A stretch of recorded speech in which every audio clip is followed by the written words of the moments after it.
Paper unfold effect, bundle animation, magnifying glass technique, screen slide animation और भी बहुत कुछ। इन सारे एनिमेशंस को यूज़ करके मैंने मोबाइल से ये वीडियो बनाया है, पहले आप ये देख लो।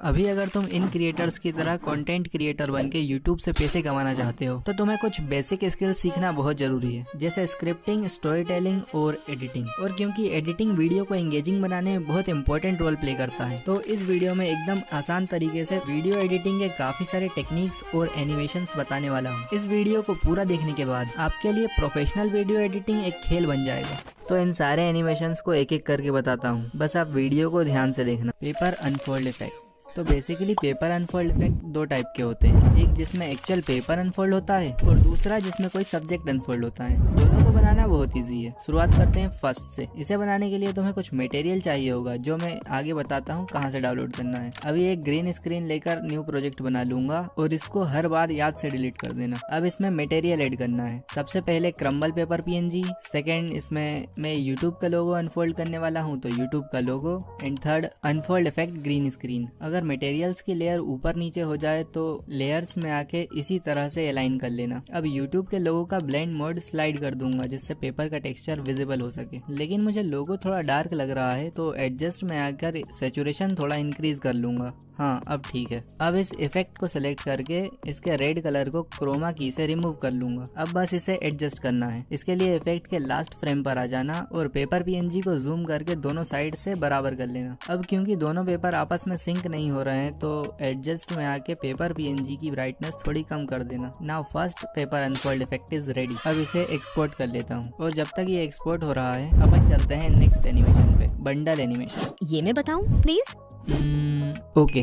Thank you. इसे बनाने के लिए मैंने पिक्सेल लैब में कुछ एलिमेंट्स का यूज करके ये 4 पोस्टर्स बना लिए हैं। अब कैपकट में आके एक पोस्टर ऐड कर लूंगी। अब थोड़ा सा आगे जाके ये जिस पॉइंट पर आके रुकेगा वहाँ थोड़ा छोटा करके की फ्रेम लगा लूंगी। अब वापस स्टार्टिंग में आके इसको थोड़ा सा जूम करके स्क्रीन के बाहर कर दूंगी, जिससे यहाँ ऑटोमेटिकली एक की फ्रेम लग जाएगा। अब इन दोनों की फ्रेम के बीच की एनिमेशन को स्मूथ बनाने के लिए इस ग्राफ में आके ईज इन टू सेलेक्ट कर लूंगी। डन। इस पर तो एनिमेशन लग गया। अब बार बार ये प्रोसेस नहीं करना है। इसी को डुप्लीकेट करके इस लेयर के नीचे ले आना है। अब कितनी देर के बाद इस पोस्टर की एंट्री करना है, वहाँ इस लेयर को प्लेस कर देना है। अब इस पोस्टर से पिछले पोस्टर के ओवरलैप होने से पहले टाइम लाइन को जूम करके एक की फ्रेम लगा दूंगी और अगले की फ्रेम को रिमूव कर दूंगी। अब ये भी बन गया। इसी तरह से डुप्लीकेट करके 2 लेयर और बना लेती हूँ, फिर बताती हूँ। अब बस रिप्लेस में आके इन्हें एक एक करके रिप्लेस करना है। एंड या बंडल एनिमेशन इज रेडी। अब अपन चलते हैं नेक्स्ट एनिमेशन पे। अब बस करो, अब अपन चलते हैं टेक्स्ट हाईलाइट टेक्निक पे। डोंट वरी, ड्रॉ टूल से ड्रॉ करने वाला नहीं बताऊंगा क्योंकि वो इतने अच्छे से हाईलाइट भी नहीं करता और प्रोफेशनल की तो बात ही छोड़ो। टेक्स्ट हाईलाइट करने के लिए एक हाईलाइटर बनाना होगा। इसके लिए पिक्सल लैब में आ जाऊंगा और 3 डॉट्स पर क्लिक करके इमेज साइज फिर यूट्यूब चैनल बैनर सिलेक्ट कर लूंगा, जिससे पिक्चर का रेजोल्यूशन 2K हो जाएगा और जूम करने पर ब्लर नहीं होगा। अब टेक्स्ट पे क्लिक करके इसे थोड़ा छोटा कर लूंगा, फिर एडिट में आकर इन वर्ड्स को रिमूव करके स्पेस दबाकर ओके कर दूंगा। अब थोड़ा सा स्क्रॉल करने पर एक ऑप्शन मिलेगा बैकग्राउंड, इस पे क्लिक करके इसे ऑन कर लूंगा। अब जिस कलर से तुम हाईलाइट करना चाहते हो वो कलर सिलेक्ट करके लेफ्ट और राइट पैडिंग को एंड तक बढ़ा लेना और यहाँ से बैकग्राउंड रिमूव करके एक्सपोर्ट कर लेना। अब कैपकट में आके जो लाइन या वर्ड हाईलाइट करना है वहाँ इसे इंपोर्ट कर लेना और उस लाइन के हिसाब से एडजस्ट करके आगे से बराबर कर लेना। पीछे कितना भी हो उससे कोई दिक्कत नहीं है। अब इसका ब्लेंड मोड चेंज करके डार्कन कर लेना और ज्यादा डार्क लगे तो ओपेसिटी में आकर इसे थोड़ा कम कर लेना। अब बस इसमें एनिमेशन डालना है। इसके लिए मास्क पे आकर हॉरिजॉन्टल मास्क सिलेक्ट कर लेना और एडजस्ट पे क्लिक करके रोटेट में आके इसे -90 डिग्री रोटेट कर देना। अब विदाउट इस एरो को टच किए इस लाइन को स्टार्टिंग ले आना, फिर एक की फ्रेम लगा देना। अब जहाँ तक तुमने इसे वॉइस ओवर में बोला है वीडियो को एंगेजिंग बनाने में बहुत वहाँ आके इस लाइन को एंड में ले आना, जिससे यहाँ ऑटोमेटिकली एक की फ्रेम लग जाएगा। एंड वाइप राइट एनिमेशन बन गया। अब अगर पूरा पैराग्राफ हाईलाइट करना है तो इसी को डुप्लीकेट करके आसानी से कर सकते हो। अब चलते हैं नेक्स्ट एनिमेशन पे, स्क्रीन स्लाइड एनिमेशन। इसे तो बनाना बहुत ही आसान है। इसका यूज तुम लाइक, कमेंट, शेयर और सब्सक्राइब या फिर जैसे मैंने यूज किया है ऐसे भी कर सकते हो। अब देख लेते हैं इसको बनाना कैसे है। इसके लिए अपनी किसी वीडियो का स्क्रीनशॉट ले लेना और इसे क्रॉप करके टाइटल वगैरह चेंज कर देना। अब अपनी वीडियो पे आ जाना जहाँ पर तुम ये एनिमेशन बनाना चाहते हो और इस इमेज को इम्पोर्ट कर लेना। अब इसको प्रॉपरली जूम करके नीचे की तरफ स्क्रीन से बाहर कर देना और स्टार्टिंग में इस पे और मेन लेयर दोनों पर एक एक करके की फ्रेम लगा लेना। अब जहाँ पर तुम्हें ये एनिमेशन खत्म करना है वहाँ आके दोनों लेयर पर एक एक की फ्रेम लगा देना। अब जो भी एनिमेशन करना है वो इन दोनों की फ्रेम के बीच में होगा। अब वापस स्टार्टिंग में आकर देखना कहाँ तक तुम्हें स्लाइड अप एनिमेशन चाहिए, वहाँ आके दोनों लेयर पर एक एक की फ्रेम लगा देना। अब इसे ऊपर करना है, इसके लिए इसे डायरेक्ट ड्रैग मत करना, बेसिक टूल में आ जाना और Y को राइट में स्क्रॉल करना, जिससे इमेज की एक्स एक्सेस मूव नहीं होगी और स्लाइड एनिमेशन बेटर बनेगा। अब विदाउट टाइमलाइन को मूव किए मेन लेयर पे क्लिक करना और इसकी भी Y की वैल्यू को स्क्रॉल करके वहीं ले आना। अब Y एक्सेस के नंबर माइंड में रखना और उस पॉइंट पे आ जाना जहाँ से तुम स्लाइड डाउन एनिमेशन बनाना चाहते हो। वहाँ आके दोनों लेयर की Y एक्सेस की वैल्यू को वही कर देना। And that's it. अब जो भी एनिमेशन तुम लगाना चाहते हो जैसे लाइक, सब्सक्राइब, तो उसकी एनिमेशन स्क्रीन रिकॉर्डर से रिकॉर्ड करके क्रॉप करके यहाँ लगा देना। मुझे इसमें वीडियो को पूरा देखने का एनिमेशन लगाना है तो पिक्सल लैब से रेड स्ट्रिप बना के ले आया हूँ, उसको यहाँ इंपोर्ट कर लूंगा और मास्क टूल की हेल्प से वाइप राइट एनिमेशन बना लूंगा और हैंड PNG को की फ्रेम की हेल्प से ट्रैक कर लूंगा एंड ये एनिमेशन भी बन गया।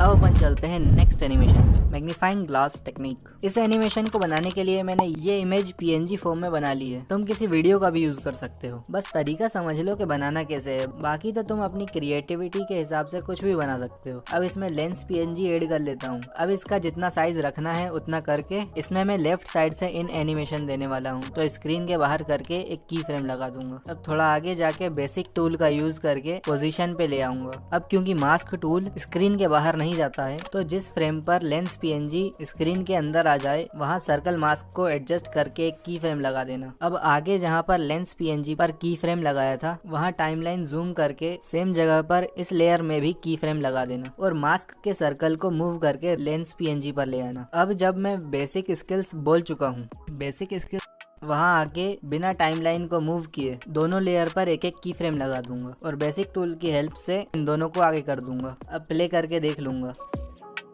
परफेक्ट। इसी तरह से तुम पूरा एनिमेशन बना सकते हो, बस दो बातों का ध्यान रखना जिससे एनिमेशन परफेक्ट बनेगा। फर्स्ट, दोनों लेयर पे एक साथ की फ्रेम लगाना विदाउट टाइमलाइन को मूव करे और सेकंड, लेंस और मास्क को लेफ्ट राइट अप डाउन करने के लिए बेसिक टूल के X और Y एक्सिस का यूज करना। अब तक तो एक्सपोर्ट हो गया होगा। अब अपन चलते हैं सेकंड पेपर अनफोल्ड इफेक्ट पे। इसे बनाने के लिए कैपकट में ग्रीन स्क्रीन इमेज लेकर न्यू प्रोजेक्ट बना लूंगा और इसमें हैंड PNG, कटआउट PNG, इसे कैसे बनाना है आगे बताता हूँ और अनफोल्ड इफेक्ट ऐड कर लूंगा। ये सारे इंपॉर्टेंट मटेरियल्स जो मैंने इस वीडियो में यूज किए हैं इसे मैंने टेलीग्राम चैनल बनाकर उस पर डाल दिया है, तो आप वहाँ से डाउनलोड कर लेना, लिंक डिस्क्रिप्शन में है। और इस चैनल पर इंपॉर्टेंट और काम की चीज ही डालूंगा, कोई फालतू चीज नहीं जिससे तुम्हारी मेमोरी भरे, तो चाहो तो ज्वाइन भी कर लेना। अब फर्स्ट लेयर पे हैंड PNG, सेकंड लेयर पे अनफोल्ड इफेक्ट और थर्ड लेयर पे कटआउट PNG सिलेक्ट कर लूंगा। अब हैंड PNG को सिलेक्ट करके बेसिक टूल, स्केल और इसे 100% स्केल कर दूंगा। इसी तरह से कटआउट PNG को भी 100% स्केल कर दूंगा। अब अनफोल्ड इफेक्ट को सिलेक्ट करके कटआउट पे आके क्रोमा की से रेड कलर को रिमूव कर दूंगा। अब बस इसे एडजस्ट करना है and second paper unfold effect is ready. अब जहाँ पर तुम्हें इसे यूज करना है वहाँ आके इसे इंपोर्ट कर लेना और ग्रीन कलर को क्रोमा की से सिलेक्ट करके रिमूव कर देना। नाउ ये भी हो गया। अब देख लेते हैं कटआउट PNG कैसे बनाना है। इसके लिए तुम्हें एक किसी सब्जेक्ट की PNG चाहिए जो तुम अनफोल्ड करना चाहते हो। मैंने इसमें हैंड PNG अनफोल्ड किया है, तो इसका कटआउट PNG बनाने के लिए पिक्सल लैब ओपन करके इमेज साइज फिर 9:16 रेशो सिलेक्ट कर लूंगा। अब इसमें हैंड PNG ऐड कर लेता हूँ। अब इसे एडजस्ट करके रिलेटिव पोजीशन में आके सेंटर में कर लेता हूँ और बैकग्राउंड ट्रांसपेरेंट करके एक्सपोर्ट कर लूंगा, जिससे दोनों PNG सेम रेशियो के मिल जाएंगे और एनिमेशन बनाते टाइम आसानी से फिट हो जाएंगे। अब ग्रीन स्क्रीन इमेज ऐड कर लूंगा और इसे फुल साइज करके लेयर में जाके हैंड PNG के नीचे कर दूंगा। अब हैंड PNG को सिलेक्ट करके थोड़ा स्क्रॉल करूंगा और कलर पे क्लिक करके इसे ऑन कर दूंगा और व्हाइट कलर फिल कर दूंगा। अब इसे एक्सपोर्ट कर लूंगा। अब इन दोनों को हाइड करके एक्सपोर्ट की हुई इमेज को फिर इंपोर्ट करूंगा और फुल साइज कर लूंगा। अब कलर इरेजर पर क्लिक करके इसे ऑन कर दूंगा और टॉलरेंस को बढ़ाकर 44 कर दूंगा, जिससे हैंड PNG का कटआउट बन जाएगा। अब इसे एक्सपोर्ट कर लूंगा। नाउ कटआउट PNG बन गया।